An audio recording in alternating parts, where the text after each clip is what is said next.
Okay. Today our devotion is blanching your vegetables. I know that we've spent all summer, hadn't we, putting up stuff in the freezer. Preach the word. Be prepared in season and out of season. That's 2 Timothy 4:2.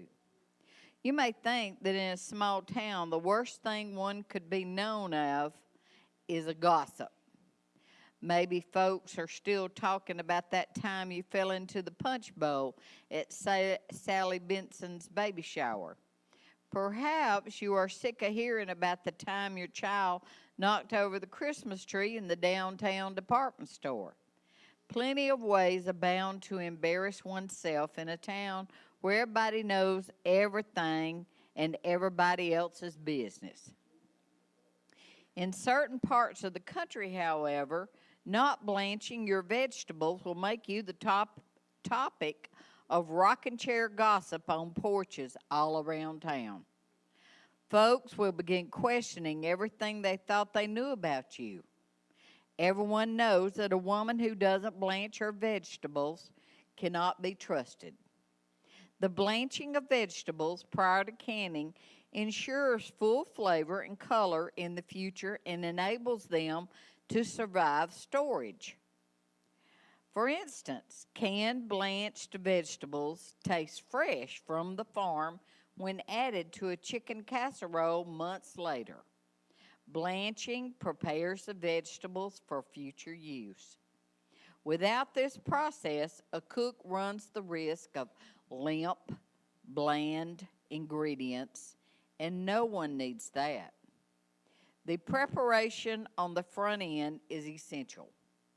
Similarly, spending time in prayer and Bible study is essential for preparing your heart for the future.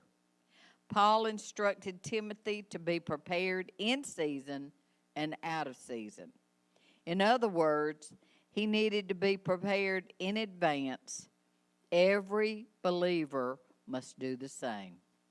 We must do the work each day to be prepared so that when the hard times come, our hearts are ready to trust God and apply His truth in our situation. We need to prepare our hearts now for difficult seasons to come. Otherwise, we run the risk of a limp, bland faith, and no one needs that. I do not want to be caught unprepared, Lord. Teach me the discipline of daily time with you. Fill my heart with your truths that will carry me through hard seasons. So all the times that we tell people you need to be prepared for the hard times, you need to pray up. You need to stay in prayer. Today, our lesson is on the division of Israel and Judea. I hope you read the lesson because there's a lot of history in the teachers. And a lot of this I'm going to have to read because it won.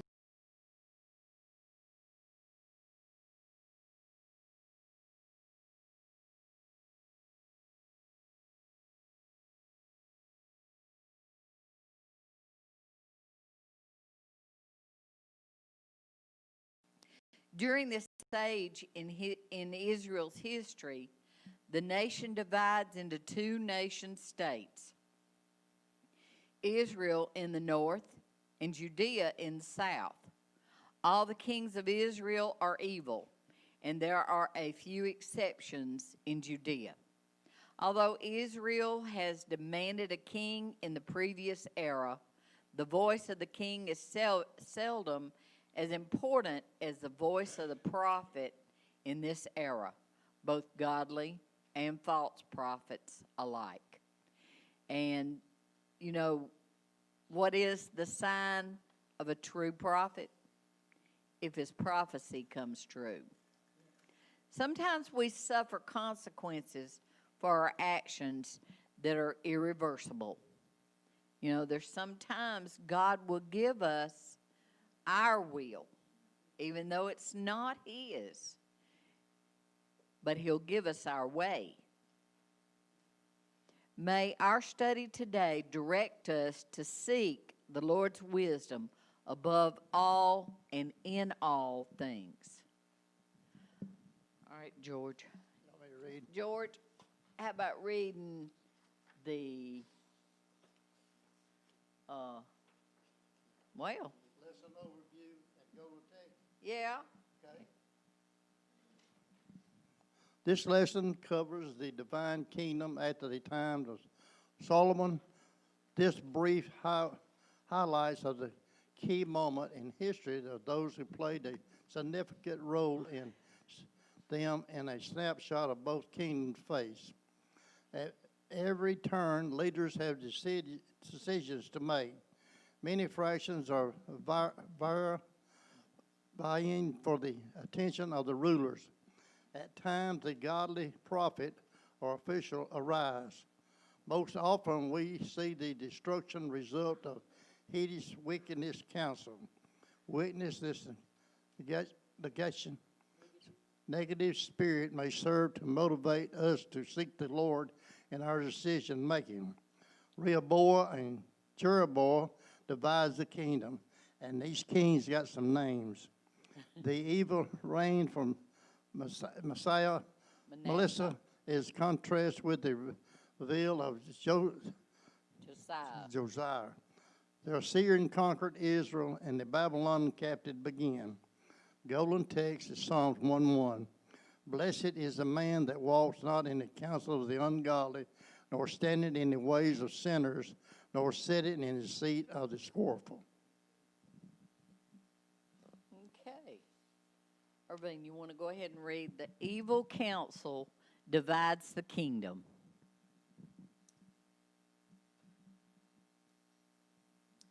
1 Kings 12, 1 through 20. And the king answered the people roughly and forsook the old men's counsel that they gave him, and spake to them after the counsel of the young men, saying, My father made your yoke heavy, and I will add to your yoke. My father also chastised you with whips, but I will chastise you with scorpions. After Solomon's death, his son Rehoboam was next to lead the nation. Israel called Jeroboam out of Egypt to meet with Rehoboam. The northern tribes, led by Jeroboam, sought for favorable terms from Rehoboam's reign. Solomon's building and his amassing of wealth had greatly taxed the nation. Now the northern tribes were asking for new terms from Rehoboam. Rehoboam asked for 3 days to review the proposal rather than make a hasty decision. During those 3 days, Rehoboam sought the advice of his father's counselors, who recommended that he lighten the burden the people experienced under his father's reign. However, Rehoboam rejected their wise counsel and instead sided with the counsel of the young men, who insisted that he increase the burden that the people bore. To your tents, O Israel, this became a rallying cry for political separatism. All the tribes followed Jeroboam except for Judah, where Rehoboam reigned. Although Rehoboam would not have been aware of it, this result was from the Lord, to fulfill his word through Ahijah the prophet to Jeroboam. This does not make the Lord responsible for wickedness. Rather, he uses human choice, both good and evil, to accomplish his purposes.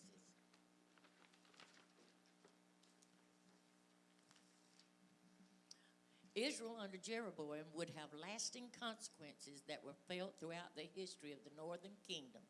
Instead of serving the Lord faithfully, Jeroboam would lead the people into idolatry, which plagued the nation until the time of the exile. Solomon was still on the throne, but because of his desire for foreign women who turned his heart to seek after idols and his thirst for wealth and possessions, God promised to take part of the kingdom from his descendants. And that is in 1 Kings 10:14 through 11:13. And where am I? 1 Kings 10:14. He said, the weight of the gold that Solomon received yearly was 666 talents, not including the revenues from merchants and traders and from all the Arabian kings and the governors of the land. King Solomon made 200 large shields of hammered gold. 600 becas of gold went into each shield. He had so much wealth that he just used it, made nonsense. But who suffered? The people suffered for his amassing all this gold and wealth and women, and that was his downfall, was all the women. He had like 600 wives, I think it was, or 600, and all kinds of just concubines. But he was so wealthy. Remember last week we talked about the Queen of Sheba came because she had heard that he had so much wealth, and she said, I got to see this for my own self. And so she came all this way to see if, in fact, it was true that he had all this. But he did. And he used it not for the benefit of the people, though. He used it sort of like to show off. He wanted people to know he was wealthy and know and see what all he had gained. So,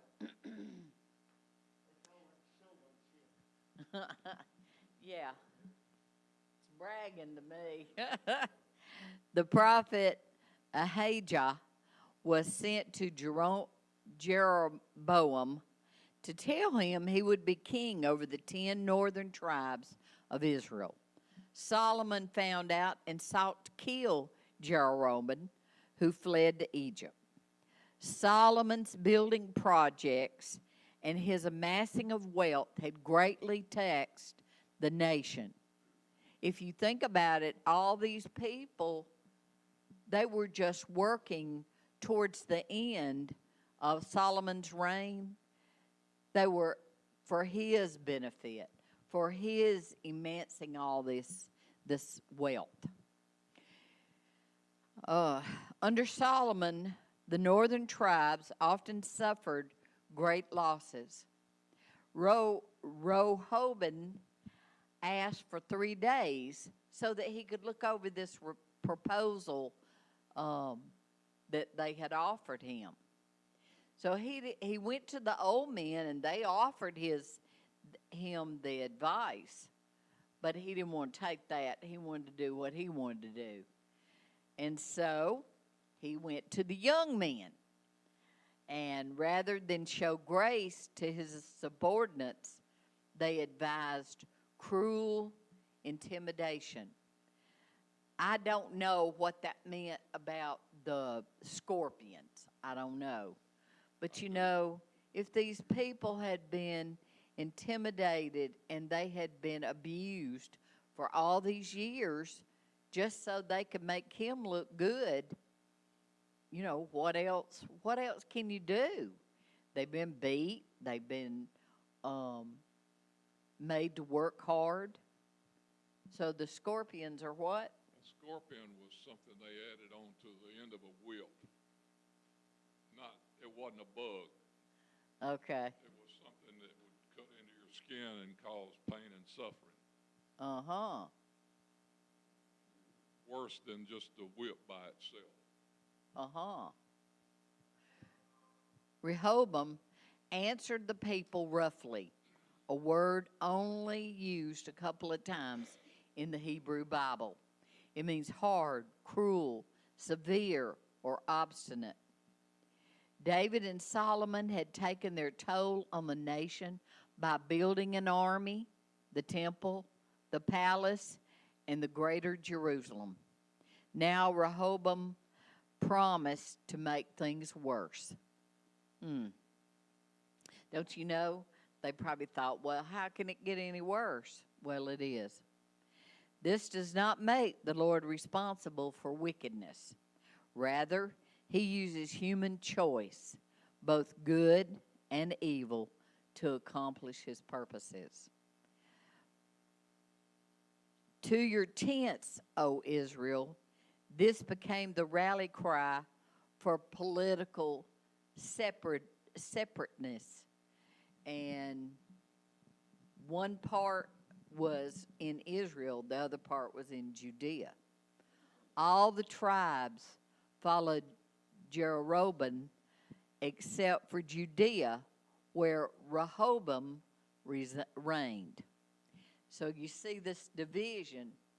And I meant to look up what the relationship is.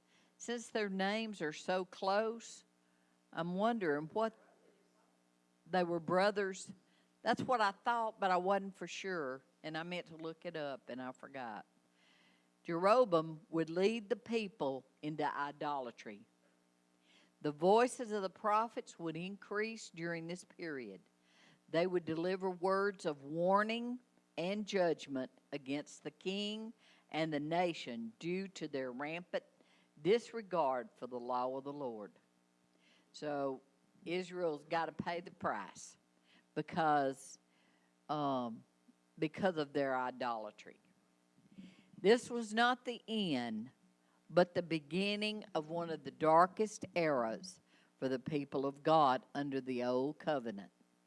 Although Israel's punishment was from the Lord, and he prophesied the divided kingdom, it would all change if the nation would obey. But they didn't. They wouldn't. There are things that in Israel's history that are so phenomenal, and if we could take a class on Israel's history, we would see how beneficial how well they could have had it, and how they didn't. But they refused to make him the Lord of their life, and he has to be number one. That was his first commandment. Well, that's true too. Yeah, is they don't even want to acknowledge that there is a God.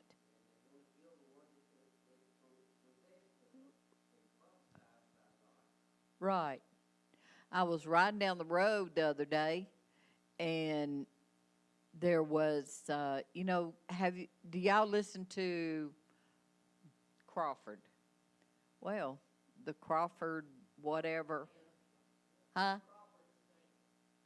Yeah. And he was telling about this missionary that was down in Africa, and the mercenaries came, and they were going to kill this missionary and all of his helpers. And the missionary stood there and he said, "You can kill my body, but all you're doing is promoting me, because I'll go to heaven. I died to Christ a long time ago. So this is just a shell of a body."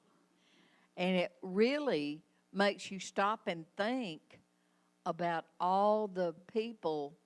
There's a special place for the people who have died for Christ.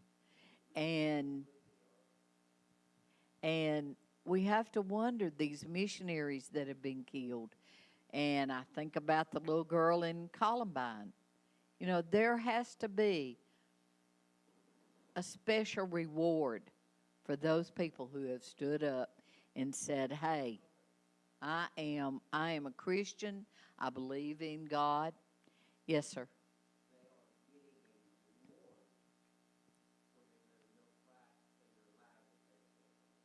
Right. Yes. And he promises that.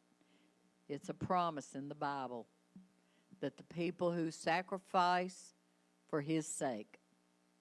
And so, we got divided loyalties. We got Israel is divided into two. And so, Richard, you want to read divided loyalties?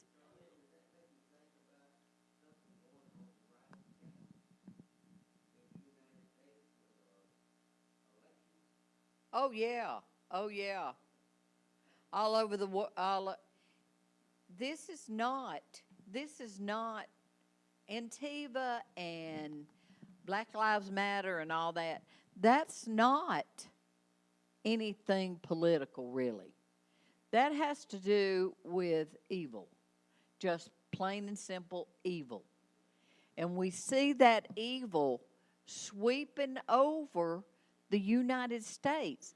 That's why yesterday, when the Franklin Graham, I might cry, Franklin Graham did that march, a prayer march, I would have loved to have gone.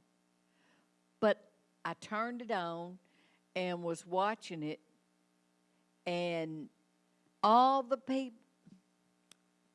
people who stood up and said, hey, I'm a Christian, and they marched on Washington to say, hey, there's another way.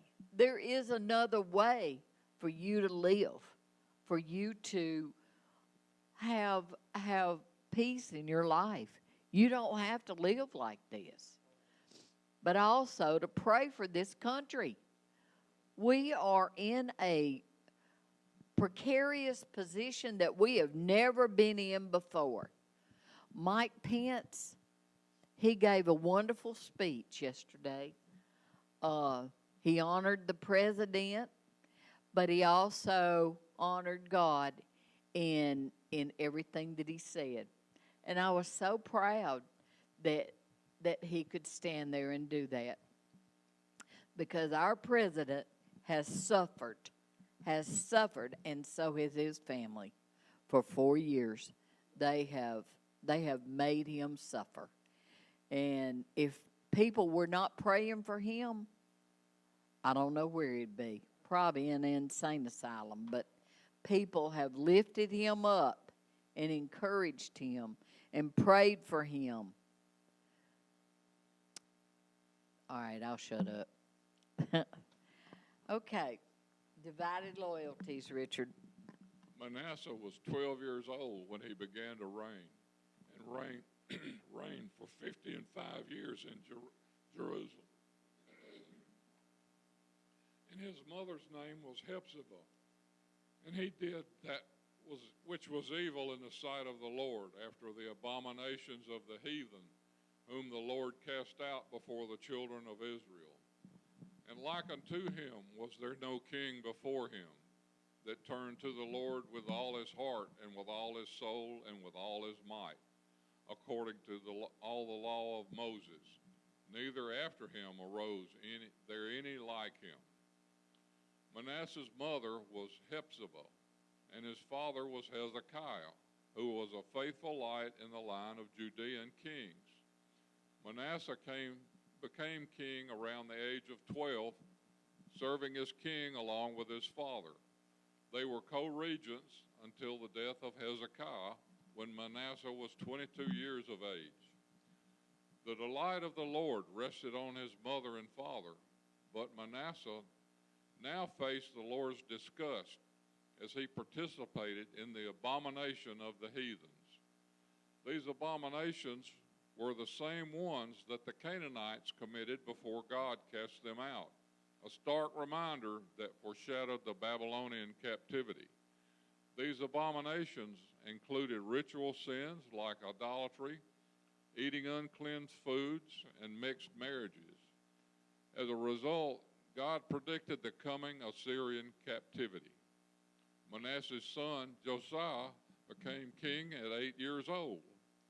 and reigned 31 years, and was one of Judah's most righteous kings.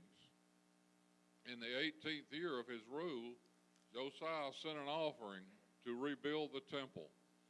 In the renovation, the high priest rediscovered the book of the law, which probably refers to either the entire Torah or at least Deuteronomy.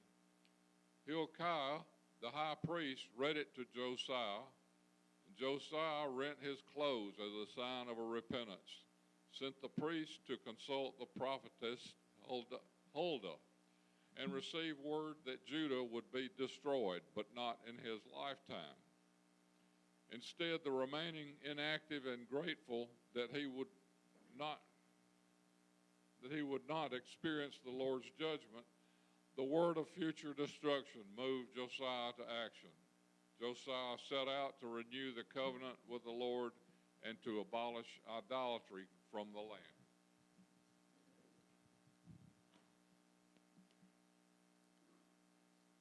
Manasseh, what do you call that? Asherah, am I pronouncing it right? Asherah. The Asherah pole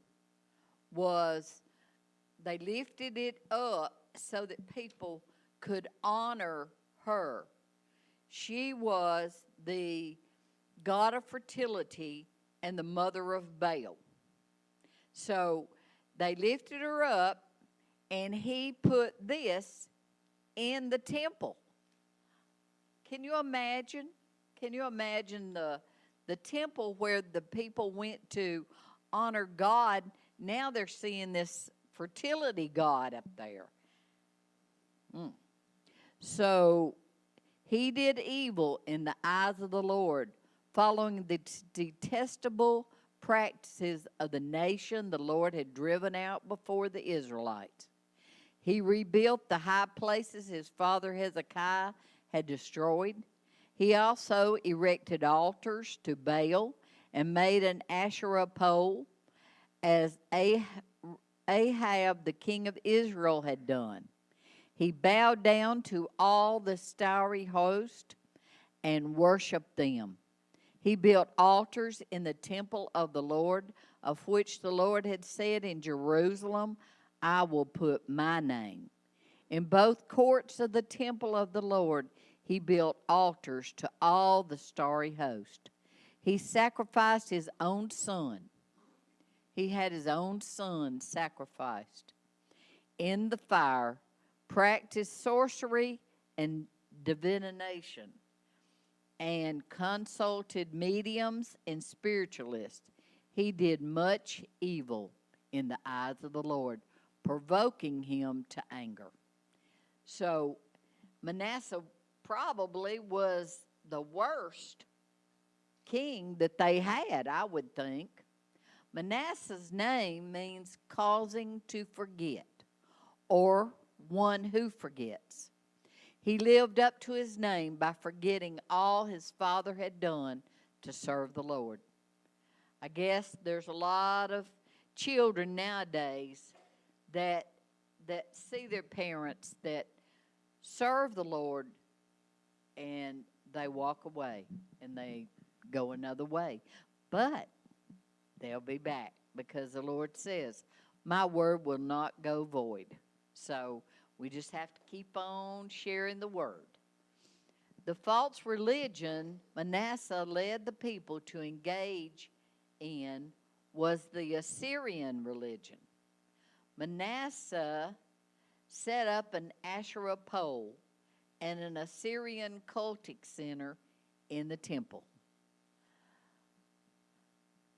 He sacrificed one of his own sons. Now, that's kind of hard for me to fathom. Hezekiah had kept the Assyrians away. His son Manasseh welcomed them by following in their detestable practices. Sinful practices that far outstripped anything in which the previous inhabitants of the land, the ancient Canaanites. Remember the Canaanites? Yeah. This was worse than them that ever got engaged. God predicted the coming Assyrian captivity, and they did come and take them. Manasseh was 12 when he became king. He was just a little boy. You wonder how the teaching of Hephzibah and Hezekiah it didn't work. You know, he's 12 years old and was made the king. He had the longest reign and was Judea's most evil king. How about that one? His son Ammon was assassinated. Ammon's son Josiah became king at 8 years old. You know, you think most 8 years old, how would they make these decisions? Well, they had a lot of help, a lot. They had prophets for one thing, but they also had administrators that worked with them. But, you know, you have to wonder how much sense does an 8-year-old have that can rule a country? How much does one have that's 12? So I don't know. I don't know how they do that, but I do know that it still happens that these young kids become kings and queens and whatever. Just like our young people today, they had choices to make. Some chose the evil route, some chose the godly route. And God, I'm telling you, God gives an astounding amount of wisdom to a child that will receive it. And some received, some would not. It's the same way today. That's true. That's true. A lot of wisdom. You know, you've seen some children that have just got wisdom beyond what you could fathom. Josiah became king at 8 years old, and he reigned 31 years. And he was one of Judah's most righteous kings. So you think. This king you were talking about, he reigned with his father until he was 22 years old. And then when Hezekiah died, that's when he began his rule. They were co-regents until the death of Hezekiah, when Manasseh was 22 years of age. So he was king from an early age, 12, but he didn't really start ruling and reigning until he was 22. But you would think that with the influence of his father and his mother, that he would do better. Absolutely, with Hezekiah. But maybe he's like so many people today who turn so hard against him, Right, Hezekiah, against what God intended to be done. right. And then he began to do all this evil in God's sight. And by the way, those poles that they put up were for prostitutes to dance around and in promiscuity and provide sexual acts and sexual relations to those people. That is terrible. Yeah. That is how bad it got. So they didn't address this, but if you study carefully in this book, you will find out that's what happened. So today it's shocking for us, but if you look in many bars today in the United States, we still have the poles. Right, The women dancing around on those poles. right. The same thing was going on. It was an abomination to God. Evil. It was an abomination. And this was happening in his temple. Yes, an abomination to God and complete and absolute disregard the laws and the commands of God. Right. There is danger in that today. Yes, there is. There is much danger in that today. So we have to be careful. And our country has to be careful. I thought I had read where they were closed, but I went back, could not find that, so that may not have been. Well, their name is so close, just thought and I assumed. Well, I meant to look it up and I just forgot. But also, you know, a lot of things that we see now, there's nothing new. I remember Kay saying, you know, there's nothing new in this world. Right, right. If we don't learn the first time, we're doomed to repeat it. So apparently, we haven't been learning.